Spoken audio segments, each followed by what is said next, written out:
1980 எம்ஜிஆர் அவர்கள் என்னை அவரோடு சேர்ந்து பணியாற்றுவதற்கு விரும்பி அழைத்த பொழுது நான் அதை மறுதளித்து விட்டேன். ஒரு நடிகரோடு போய் நிற்பது என்பது பெருந்தலைவர் காமராஜர் காலடியில் அரசியலை தொடங்கியவனுக்கு அழகல்ல என்று அதை நிராகரித்து விட்டேன்.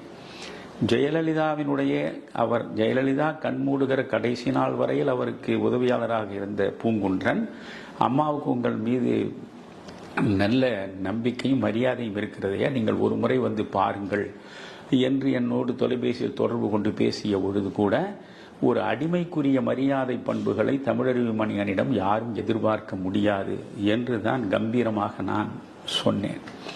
சிவாஜி கணேசனை நான் என் கல்லூரி காலம் முடிய நான் மிக பெரிய ரசிகனாக இருந்து அவருடைய படங்களை பார்த்து அவர் நடிப்பாற்றலில் நெஞ்சம் நெகிழ்ந்து வியந்திருக்கிறேன்.